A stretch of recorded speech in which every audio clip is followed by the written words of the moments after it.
Bonjour à mes élèves, les premières années bac sciences maths, français et arabe. Dans cette vidéo, je vais corriger des exercices que j'ai déjà publiés sur Facebook et aussi sur YouTube dans un post YouTube. Il y a l'exercice 6. Je vais commencer par l'exercice 6. On considère l'application f de r vers l'intervalle fermé 0 plus l'infini qui est tout x associé à la racine du x carré moins x plus 1. Premièrement, petit a vérifie que pour tout x de R, f de a moins x égale f de x. Petit b, f est-il injective? Deuxièmement, petit a montrer que pour tout x de R, f de x est supérieur ou égal à la racine de 3 sur 2. Petit b, f est-elle surjective? Troisièmement, démontrer que f de l'intervalle fermé 1 demi plus l'infini, c'est l'intervalle fermé racine de 3 sur 2 plus l'infini. Quatrièmement, soit j'ai la restriction de f sur l'intervalle, donc une restriction, ça veut dire au lieu l'ensemble de départ de f c'était R, on se restreint à un intervalle qui est contenu dans R, c'est-à-dire c'est l'intervalle fermé 1 demi plus l'infini, et l'expression de la fonction g, ça sera la fonction f. Donc la fonction g, qui est tout x qui est définie de l'intervalle 1 demi plus l'infini vers l'intervalle 0 plus l'infini qui est tout x associé g de x égale à f de x, elle s'appelle la restriction de f sur l'intervalle fermé 1 demi plus l'infini. Il y a aussi le prolongement, on peut prolonger une application, c'est-à-dire je la définis sur un domaine qui contient un ensemble de départ qui contient l'ensemble de départ de f. Petit a, montrer que G est une bijection de I vers l'intervalle J qui est racine de 2 plus l'infini fermé, bien sûr, et déterminer sa bijection réciproque G-1. Donc c'est déjà cherché. Pour les gens qui n'ont pas cherché, vous pouvez mettre pause, chercher et après passer à la correction. Aux solutions. Donc, vous avez f et de r vers l'intervalle, comme j'ai déjà dit, qui est tout x associé à la racine de x carré moins x plus 1. Donc je commence avec la première question. Montrant que pour tout x de R, f de 1 moins x est égal à f de x. Je dois calculer f de 1 moins x à la place de ce petit x, ça c'est f de x. Je vais remplacer x par 1 moins x. Donc c'est la racine de 1 moins x au carré moins 1 moins x plus 1, il est égal à la racine, identité remarquable, 1 moins 2x plus x carré moins 1 plus x plus 1. Simplifions ici a avec moins 1 et moins 2x avec x ça donne moins x, le x carré ça reste, le plus 1 donc c'est f de x. Donc déjà j'ai montré l'égalité. Ça veut dire ici, vous pouvez en déduire est-ce que la fonction, l'application, est-ce que s'il est injective ou non. Donc, il y a deux éléments, s'ils sont différents, 1 moins x et x, s'ils sont différents, et ils ont même image, donc il ne va pas être injectif, car une application est dite injective, si seulement si, chaque fois que je prends deux éléments A et B de l'ensemble de départ, si A est différent de B, forcément il faut que f de A soit différent de f de B, ou bien la contraposée, f de A égale à f de B implique A égale à B. Donc pour moi, je vais prendre un contre-exemple. Donc si je pose x égale 0, ça, x égale à 0, donc ça c'est un élément de l'ensemble de départ, donc je peux appliquer cette égalité. Donc f de 1 moins 0 égale à f de 0, ça va me donner f de A égale à f de 0. Et comme A est différent de 0 et f de A égale à f de 0, donc l'application n'est pas injective. Donc déjà, l'application n'est pas injective, donc on va chercher, surtout dans la troisième question, on va se restreindre à l'intervalle 1 demi plus l'infini, c'est-à-dire on va changer l'ensemble de départ. Petit a, deuxièmement petit a, montrant que maintenant on va attaquer l'ensemble d'arrivée, montrant que pour tout x de R, f de x est supérieur ou égal à racine de 3 sur 2. Vous pouvez utiliser, tu prends soit x appartenant à R et tu peux utiliser le raisonnement par équivalence. Tu remplaces f de x par la racine, f de x supérieur ou égal à la racine de 3 sur 2, tu passes par équivalence au carré des deux membres, tu passes le taux au premier membre et tu montres que ton prénom que tu vas trouver, il est toujours positif. Ça veut dire il est positif sur R. Pour moi, je vais changer l'expression de x carré de, de ma fonction. La racine de x carré moins x plus 1.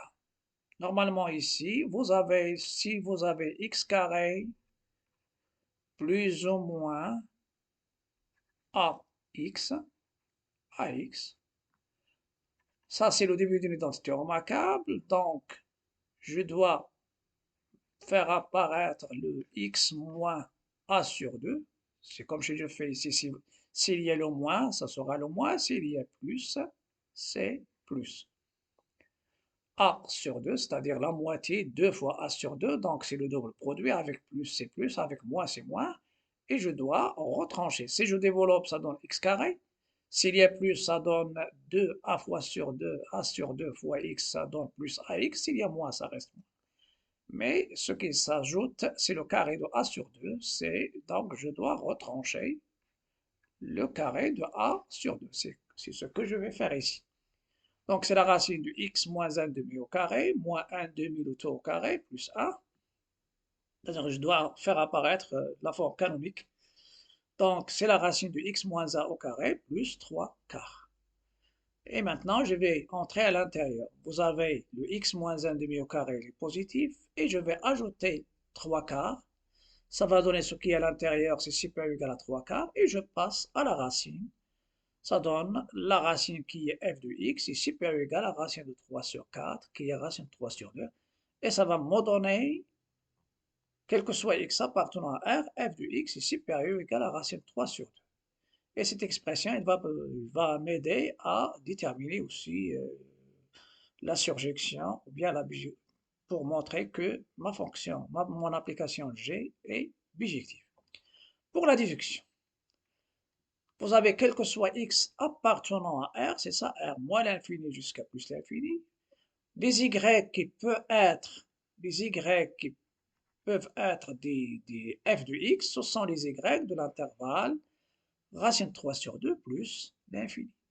Mais si je prends un y ici, dans le complémentaire de cet intervalle dans R, c'est-à-dire l'intervalle ouvert moins l'infini, racine 3 sur 2, vous pouvez remarquer ici que normalement tous les éléments qui sont dans cette partie, c'est-à-dire les y qui sont dans moins l'infini racine 3 sur 2, ils ne peuvent pas être des f de x, et mon application ne peut pas être surjective.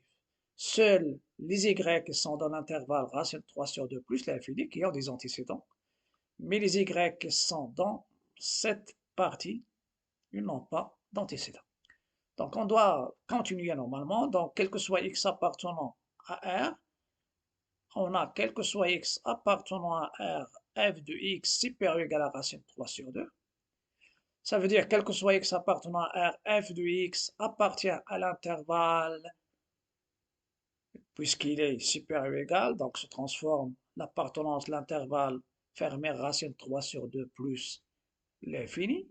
Et ça va me donner que puisque quel que soit x appartenant à R, f de x appartient à l'intervalle, racine 3 sur 2 plus l'infini, donc f de R, l'image de tous les réels, l'ensemble image de R par f, il est inclus dans l'intervalle fermé racine 3 sur 2 plus l'infini. Pour la déduction, normalement ici, tous les réels, les y qui appartiennent à l'intervalle ouvert moins l'infini racine 3 sur 2 n'ont pas d'antécédent x dans R, car le y, s'il veut le y, n'appartient pas à racine 3 sur 2 plus l'infini. Pour que ce y soit image, il faut qu'il soit dans l'intervalle racine 3 sur 2 plus l'infini, et bien sûr c'est fermé. Donc, mon application n'est pas surjective. Ou bien, je peux donner un contre-exemple. On prend un élément de l'intervalle ouvert moins l'infini racine 3 sur 2. Si je prends y égale à 0, alors il n'existe aucun x de R tel que f de x égale à 0. Par absurde, c'est s'il existe un x tel que f de x soit égal à 0, je vais contredire, je vais obtenir une contradiction ou bien une proposition fausse, le 0 supérieur à racine de 3 sur 2, qui n'est pas vrai. Maintenant, troisièmement, montrant que f de l'intervalle fermé 1 demi plus l'infini, c'est l'intervalle fermé racine de 3 sur 2 plus l'infini.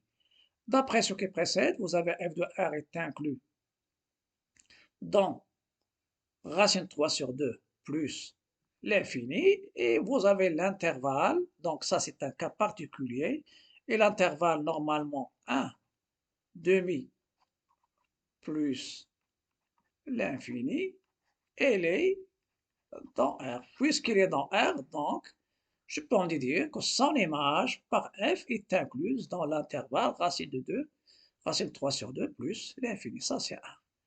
Maintenant, là, il n'y a pas, pour avoir l'égalité, j'utilise double inclusion. Maintenant, montrant que l'intervalle racine de 3 sur 2 plus l'infini est inclus dans f de l'intervalle 1 demi plus l'infini. Ceci est équivalent, ou bien ce qu'on doit démontrer, quel que soit y appartenant à l'intervalle racine de 3 sur 2 plus l'infini, ce y, pour qu'il soit image, il faut qu'il existe au moins un x appartenant à 1 demi plus l'infini, l'intervalle, tel que f de x égale y. Ou bien, je peux dire que l'équation f de x égale y admet au moins une solution x dans l'intervalle 1 demi plus l'infini, et ceci pour tout y de l'intervalle racine de 3 sur 2 plus l'infini. Donc, maintenant, je prends y quelconque dans l'intervalle racine de 2 plus l'infini, et je vais résoudre l'équation. On a y égale à f de x, équivalente. Maintenant, je vais utiliser l'expression que j'ai déjà utilisée. Donc, c'est la racine de x moins n demi le tout au carré, plus 3 quarts égale y. Le y, c'est positif. Donc, si y est négatif dans ce cas-là, l'équation n'admet pas de solution. Et ceci, je passe au carré des deux membres. Donc, si vous avez a égale à b et les deux membres sont positifs, il y a l'équivalence.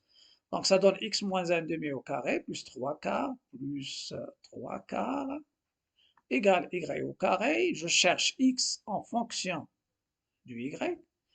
Donc, ce qui est en x, je le laisse au premier membre. X moins 1 demi au carré égale y au carré moins 3 sur 4. Vous avez y, il est supérieur à racine 3 sur 2, donc forcément, ça va vous donner y carré supérieur ou égal 3 sur 4, donc la différence est positive. Vous savez aussi que x au carré égale a avec a positif ou nul, par équivalence, ça va nous donner valeur absolue de x, c'est la racine de a, et ça va me donner x égale racine de a, ou x égale moins racine de a. Voilà. C'est ce que je vais utiliser. Moins racine de a. Moins racine de petit a. Sinon, on doit résoudre l'équation de second degré dont l'inconnu c'est x. Et le y s'entre dans les constantes. Donc, étoile est équivalente à la valeur absolue de x moins 1 demi égale la racine du y carré moins 3 quarts.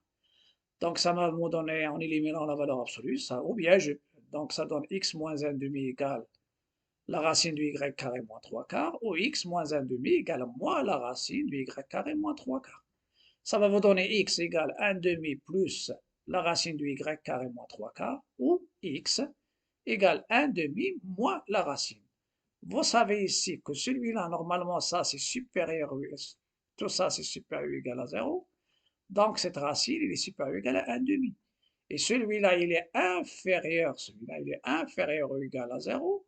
Si j'ajoute 1 demi, il devient inférieur ou égal à 1 demi. Donc il n'appartient pas à l'intervalle. Donc la solution qui convient, c'est celle-ci. On a x égale 1 demi moins la racine du y carré moins 3 quarts. Donc, j'ai deux choses. Soit je prends l'intervalle ici 1 demi plus l'infini, ou bien l'intervalle fermé aussi, moins l'infini 1 demi. Donc, la solution cherchée, c'est celle-ci, c'est la solution convenable. Donc l'équation admet une seule solution, x qui est égal à 1 demi plus la racine du y carré moins 3 quarts, qui appartient à l'intervalle 1 demi plus l'infini. Dans ce cas-là, je vais obtenir que l'intervalle racine de 2 plus l'infini est inclus. Toujours l'image d'intervalle en général, ça demande une double inclusion. Donc c'est inclus dans f de l'intervalle fermé 1 demi plus l'infini c'est 2. Et de a et 2, on peut en déduire l'égalité. L'image de l'intervalle 1 demi plus l'infini, c'est la racine 3 sur 2 plus l'infini. Il va faciliter la tâche, bien sûr, surtout la question 4. G est la restriction, on se restreint, de f sur l'intervalle i, c'est-à-dire, c'est ça ce qu'il faut obtenir, bien sûr ce qu'il faut retenir. La restriction, donc je change f, g, mais g de x, c'est quoi? C'est f de x. Sur, donc, sur l'intervalle i qui est égal à 1 demi plus l'infini, la fonction f et la fonction g, elles ont même expression, mais l'ensemble de départ de f c'est r, mais l'ensemble d'arrivée de départ de g, c'est un intervalle qui est inclus dans l'ensemble de départ de f, qui est l'intervalle 1 demi plus l'infini. Donc la restriction, l'ensemble d'arrivée, il faut qu'il reste le même, mais l'ensemble de départ, il faut qu'on le change, c'est-à-dire au lieu de prendre le domaine, l'ensemble de départ entièrement, je prends une partie. Maintenant, troisièmement, oui, petit a, montrant que G est bijectif. Vous pouvez remarquer qu'on a changé l'ensemble de départ, c'est celle-ci, mais l'ensemble d'arrivée, au lieu de prendre l'ensemble d'arrivée, surtout si je prends ma fonction du départ, la fonction de l'énoncé, il est défini de R vers 0 plus l'infini. Donc, normalement, ici, on a modifié l'ensemble de départ et on a modifié l'ensemble d'arrivée de telle sorte que l'image f de l'ensemble de départ égale l'ensemble d'arrivée. Si vous avez par une application qui est de E vers F, F de E égale F de F équivalent F surjectif. Donc le fait de changer, ça donne la surjection. Voilà, donc on va continuer. Voilà, petit a montrant que G est bijectif. Donc d'après ce qui précède, l'équation G du x égale à y admet une seule solution. X égale à 1 demi plus la racine du y carré moins 3 sur 4 dans l'intervalle y qui est égal à 1 demi plus l'infini pour y quelconque dans l'intervalle racine 3 sur 2, donc il est bijectif. Donc ici, au lieu de passer par l'injection et la surjection, vous pouvez directement travailler sur la bijection. Sinon, f de l'intervalle 1 demi, g de l'intervalle 1 demi plus l'infini, il est égal à l'intervalle racine 3 sur 2 plus l'infini, donc g est surjectif. Il reste à montrer que g est injectif. Et puisqu'on a déjà résolu l'équation f de x, g de x égale y, et g de x égale y pour y quelconque dans l'intervalle racine 3 sur 2 plus l'infini, il admet une seule solution. Dans ce cas-là, je prends celle-ci, ça va me donner la bijectivité directement. Type B, sa bijection réciproque, c'est quoi? C'est G-, la bijection réciproque, G-1, elle est de l'ensemble d'arrivée, racine 3 sur 2 plus l'infini, vers l'ensemble de départ, c'est 1 demi plus l'infini, et qui a tout y associé x qui est égal 1 demi plus la racine du y carré moins 3 quarts, et ça c'est quoi? C'est G-1 du y. Et vous pouvez même changer, si tu prends ici x, ça va me donner ici y, et ça donne G-1 de y, G-1 de x. Donc, normalement, rappel, si vous avez x égale à g de y égale g de x, y, oui, y égale g de x, avec x appartenant à i équivalent x, et vous avez f avec bien sûr f en général de i vers j qui est tout x associé. Dans ce cas-là, je prends g de x. G. Voilà. Et si vous voulez changer, pas de problème. C'est-à-dire, normalement, ça, c'est g. Et vous avez aussi, si je prends x égale g de y, avec y appartenant à l'intervalle i, ça va me donner y égale g-1 de x, et le x, elle appartient à l'intervalle j, comme vous voulez. Dans ce cas-là, normalement, soit si on vous demande g-1 de g-1 de x, une fois que tu trouves g-1 de y, qui est 1 demi plus la racine de y carré moins 3 quarts, tu n'as qu'à remplacer à la place de y, tu prends x, mais le x, ça sera bien sûr dans l'ensemble d'arrivée, ça veut dire l'ensemble de parts de ma fonction g. Donc ça, c'est la correction de l'exercice, je pense 6. Après, je vais corriger l'exercice 7, 8 et 9.